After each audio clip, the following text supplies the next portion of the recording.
The K-hole happens, number one, in my opinion, when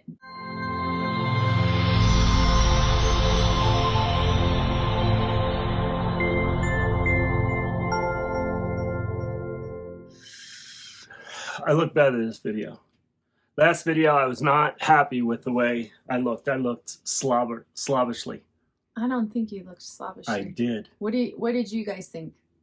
Put it in the comments below. Anyway, what are we here to talk about today? We're here to talk about... I'm clueless like you are. I'm clueless to what we're talking about, so... The K-hole. So, and this isn't a sexual innuendo. Innuendo? Hey. Innuendo? Why does that sound weird? Anyway, when we went to our ketamine retreat, when we first experienced ketamine when we attended a ketamine retreat, not one that we did. They didn't want to talk about the K-hole. They were like, we just don't talk about that. We don't use that word. And I understand. However, I think for us, we've had enough people ask us about this now that I was like, I definitely think we should address this, because we've had multiple people now want to participate in a journey. However, they heard this term, the K-hole, or some people have even seen people and they get scared on, in that sort of state, and it scared them. So I wanted to address it head on. All right, go. So what is the K-hole? The K-hole, the ketamine hole. The K-hole is basically when somebody has taken a very high dosage, a large amount of ketamine, and because ketamine is a dissociative anesthetic, meaning you literally, you move out of your ego, that when taken in a really large dose, you can have a total separation, almost like an ego death in a way. You can have a total separation, and sometimes that can feel really scary for people because they're totally disconnected from their body, from the human self. They're sometimes going to experience like a black void. They just experience basic disillusion of the identity. And so they have, when you're doing a ketamine journey, you're laying down. It's an anesthetic, so you're not really moving. If you're trying to move, I'm sure trying to watch somebody trying to move in that state would seem a little scary because you can't really move your body. So the K-hole happens, number one, in my opinion, when dosage isn't taken care of. Also, if you are feeling prior to going into it, if you're not in a space in your head where you're using this as a tool for healing, as a tool for connection, if you're just doing it to get high, this is gonna increase the chances of this happening. Again, to go back to the first one, because you're probably not working with someone on your dosage. Yes. Am I allowed to speak? You're allowed. I'm calling on you. You call on me? Yeah. All right, so I haven't experienced the K-hole. I mean, I guess you could say in a way, like, I wouldn't call it that. It was just the journey was different. That's all. So the retreat that we went to, we did 3 journeys, 3 different days. And the first journey was unbelievable. I was Harry Potter flying through the sky with that, trying to get that ball. It was awesome. It was like the Disney World ride. It was so cool with all my, with my kids and my best buddies. We're trying to get that ball through the hoop. Our token English. Don't give him any credit here because he's going to be looking for that. Anyway, that's kind of what it was. It was amazing. It was the most amazing thing I've ever experienced in my life, right? And this, again, is an hour. It just takes an hour, so you're not locked up in it. The second time was like I was an earthworm, and I was in the dirt. And it wasn't painful. It wasn't anything scary. It was because, again, I'm kind of out of the equation. Scott is taking a leave of absence for that hour. But I think what happens is the people that we work with, and chances are, if you are watching this channel, this is the type of person that you are, is someone that we say is doing the work. So what does that doing the work means? Means that you're trying to become more spiritual. What does my life mean? Have I awakened or not woke? That's a whole nother world. But are you enlightened? Are you awakening to the possibility of who you may really be instead of, this poor human being? Maybe you're a being human. And if you are that person, then I don't think you can experience the K-hole because you've already done the work, meaning you've done some meditation, you've done some spirituality work, you've researched some things, right? Maybe you've gone to a Dr. Joe workshop, or you've listened to Abraham Hicks, this woman who channels this person, right? Normal society would say, That's crazy. Where you say, maybe it's not. That's the type of person that we bring into our community to experience this. So chances are you've already done the work to where you've broke through barriers, that a ketamine journey is going to have a far superior different outcome than somebody that is just looking to get high. Someone who is looking to escape their life, right? That hasn't done any inner work at all. What we want to do is to bring this to the spiritual community that is trying to touch that frequency of what I call God, that high frequency where more light can come in, more darkness can come out, and you heal. You know, you can heal physically, you can heal emotionally, you can heal. What else? What other kind of heals do we have, honey? Spiritually healing. Mentally, physically. Spiritual healing. Anyway, so I don't know if the K-hole really exists in this conversation because, again, if you're watching this, you probably won't have that kind of experience because you've already stepped into the work of finding out who you really are. How's that? Was that? Yeah, actually, it's perfect because that's what I was gonna say. One from my side. In so many words, is that the reason why they call it the K-hole is because someone is having a complete disassociation from what we would call the ego, not the real self. But in a clinical setting where ketamine is mostly being used in clinical settings with psychologists and therapists at IV clinics, typically they're coming from a very clinician, psychiatric frame of reference. The people that we are walking through at our retreats or, you know, at home, personal, intimate journeys, like he said, they have a frame of reference for the human is the ego self, and that's not really who I am. They already have that frame of reference, right? So because you've most likely done some kind of inner healing work, you understand the concept that you are not your ego. And so you disassociating from the ego is actually what most people want to experience when coming to our retreats. They actually want to get the ego out of the way so that they can experience truth. This is why we call it a technology, because we believe when you go on the journey, you are actually experiencing the real capital T truth. Like that is the real reality.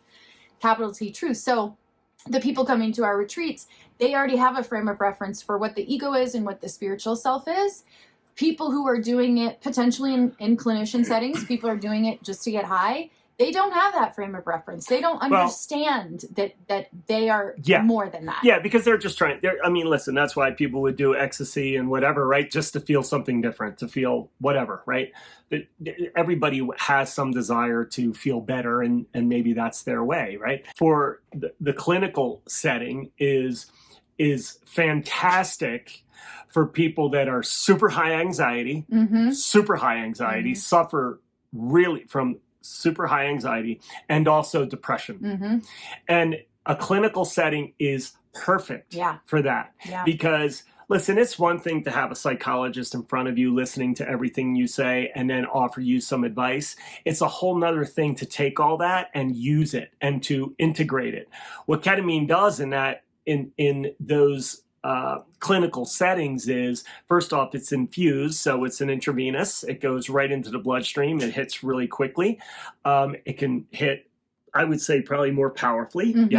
And the dosage is much higher. It kind of moves the depression out of the way so you can feel whole for that minute. Now, what does that do? Well, the reason why you want that to move out of the way is because it's like going to Costa Rica.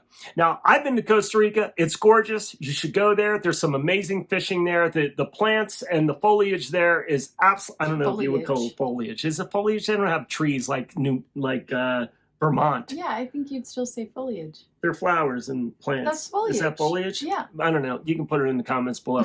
Anyway, that's the new trick. That's what we have to do, right? Anyway. And I lost my train of thought. What was I saying? If you're going through the foliage, if you're going in Costa through, Rica, you have no experience. You don't know. You haven't been to Costa Rica. You don't know what it looks like. Why would I go? I can't smell it. I don't know. Would I like the smell of it? Does it smell like poopy or does it smell like flowers? You know. So if you watch a video of maybe ziplining through Costa Rica, or, fishing in Costa Rica, you're like, oh my God, I want to do that. Well, that's kind of what ketamine does in that clinical setting for depressive and for anxiety ridden patients. Ridden, I don't know if that's the right word, but I'm going to say it anyway. It kind of gives you a preview of a clear life, a life out of the fog. And then you're more adept to taking that information in and doing the hard work to get there. Yeah. Right? Yeah. So that's why it's really super important. And it's worked so well for psychiatrists and psychologists in bringing this technology, we call it a technology, not a pharmaceutical, a technology to their patients, because it's giving them something that the clinician cannot give them, an insight that the clinician cannot give them. Yeah. They are experiencing it themselves. So if you are experiencing it, surely it is inside you. And so if we can remove that fog, that depressive curtain that is sitting in front of you, and you see behind it even for an hour, now you have something to work for. To work for. And the other thing is, a lot of times you're welcome. Anxiety and depression like that are on all kinds of prescription pills for the rest of their life. Yes. Where ketamine, you can do 3-4 treatments and then be done. And maybe you do some follow up. Yeah, maintenance every couple months. But then it's helping you get to the root. Whereas pharmaceuticals for anxiety, depression is just like a Band-Aid. It's just covering up the deeper issues that are underneath. Where ketamine helps you get to the deeper issues while not making it scary or anything like that. So you're right. In that setting, for those people, it is tremendous. If you think of like, too far, that's kindergarten, where what we're doing at our retreats, and this sounds weird, but like we're like at 4th grade, so we're like, okay, once you've gone and you've worked through that, the psychological level, that barrier, the clinical, and then you're ready to go a little bit deeper. Then maybe is when you start diving into meditation or breath work or Reiki or, all sorts of different modalities. Crystals, whatever it is, yoga, whatever it is that's shadow work, that inner healing. Then you go there, then you start discovering, oh my gosh, like maybe I'm greater than just this psychological world of this human identity. I want to go a little deeper. I want to connect with that deeper. And I think one of the hardest things that we see in the spiritual community, of all the people that we've talked to and we've gone to retreats with and we've, had experiences with, is actually coming out. It's almost like, I'm a homosexual and I'm coming out. I'm not a homosexual. I'm just using it as an example. But I'm a homosexual and I'm coming out. I'm scared to death to come out, because when I come out to my friends and family and tell them that I'm spiritual, they're gonna think I'm crazy. They're gonna think I'm woo woo. They're gonna think I talk to something in the sky that isn't there, right? And what we're saying is, listen, that line has been crossed already. People are coming out all over. Whether there's sexual preference or whether their spirituality preference, right? People are coming out already. And I think it's necessary for you to step into that. If you feel that calling to, starting to meditate, and maybe in a breath work, you felt something weird. It felt different. It felt like, oh, wow, I don't know. I wasn't my body for a minute. It was the craziest thing. Well, first, number one, congratulations. That's fantastic. And then 2, I believe then now you almost have a requirement to live that, because it's only going to bring more light, more love. At the end of the day, light is love. It's just love. It's removing the trauma that we have held in our bodies, and we're bringing more love into our bodies, more light into our bodies. Out with the shadow, out with the darkness, in with the light, in with the love, out of our heads, into our hearts. Instead of living out of our heads, which we all do. If you're an American and you have a job and you have a 401k and you have a car payment and you have an insurance payment, we are living out of our heads. If we could stop and just live out of our hearts and give and care for each other, we would live in a completely different society and world. So really what this technology does, it brings you out of your head and puts you into your heart. That's really the basic what it does. And for someone to experience it, for us, it's magic because we have experienced it and now we get to watch other people experience it. And in the safety of a group, in the safety with clinicians who sit above you, that help you with the medication, to help you with the dosage, and to, provide music, absolutely key. It is as important as the technology itself and the environment, which is the group. Because when you do it in a group setting, it's fantastic doing it on your own. It's fantastic when you do at home ketamine therapy. It's awesome because we now offer, which we are offering that, and that's maybe another video, but to do it in a group setting, we all know how powerful it is to get around like-minded people, right? Because it only helps you to become more into whatever the conversation is at that event, right? So if you're at a concert, you're listening to the same music, everybody becomes one. It's the same thing with this. You are stepping out into who you really are. You are embracing who you really are. And so am I, so is she, and so are the other 15 people that are there. Yeah. So it's an extremely powerful experience. And that is a long-winded answer. A long-winded answer to a question. Okay. I don't even know what it was. That's okay. If you know what the question was, put it in the comments below. They needed to hear. That was great. So to wrap this up, we will share with you what we do at our retreats. And then now, like he said, or I said, we also offer at-home ketamine therapy. Both the at-home ketamine therapy and the retreats are an application. We meet with you because of all the things that we just mentioned, because of the people that we're very specific about working with. So what we do at our retreats to minimize the chances of the K-hole happening are, number one, we use troches as opposed to IV or intramuscular shots.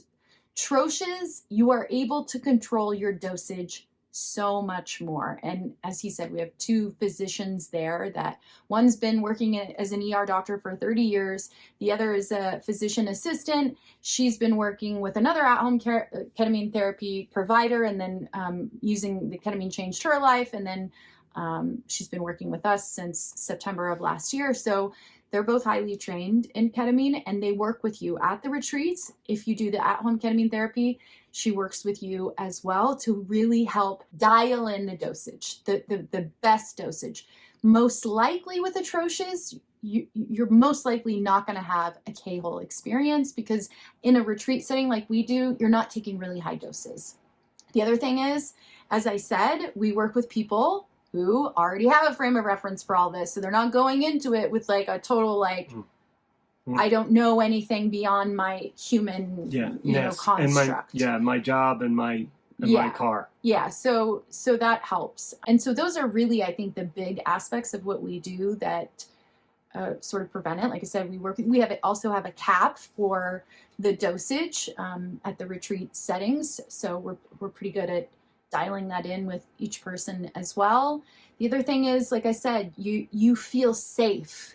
You feel safe because you're in a retreat setting being held by all of us. Yeah. And so when you feel safe, you can surrender more easily, so that when you sort of have this disassociation experience, you can relax into it and actually move into it with expansion instead of contraction and resistance, which is what's happening. And, as far as an experience, would you rather have an experience in a doctor's office, or would you rather have an experience in a retreat center where you are in, I was going to say jungles of Florida. Do they have jungles in Florida? I don't know what you would call it, but the woods of Florida, I guess. But, a retreat setting that is very... it is nature. It's in nature, with the music and with, the whole experience, right?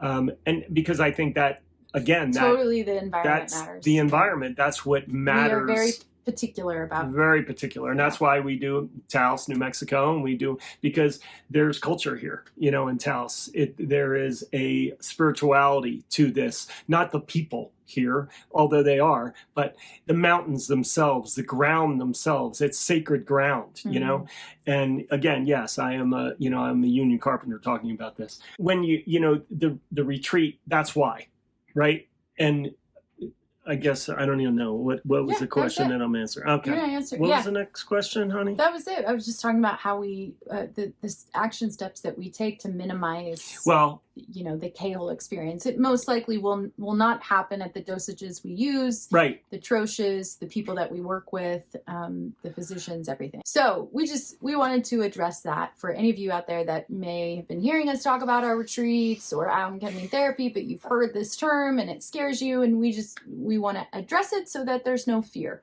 around it. And if there is any fear, if you have any reservations or if you have any questions, please comment below so we can help answer that question in a video like this. Because again, even if you don't come to our retreat, there's others and we promote everything. We want you to get what you need. This is why we do what we do. We want you to get what you need. We did, so why can't you? Yeah. So. Yeah, great. Yeah. So we're actually preparing to head out to drive to Florida to put on our next one in Sebastian, Florida, and then the next one will be May 30th to June 3rd here in Taos, New Mexico. So as he said, if you have questions about it, comment below. I'll leave links in the comment section to set up a pre-screening call and fill out an application if it's something that's calling to you. Yeah, we have to see if it's a fit for you. Yeah. As well as if you're a fit for it. So that's right. That's how we do it. Okay, guys. Okay, guys. Until next time.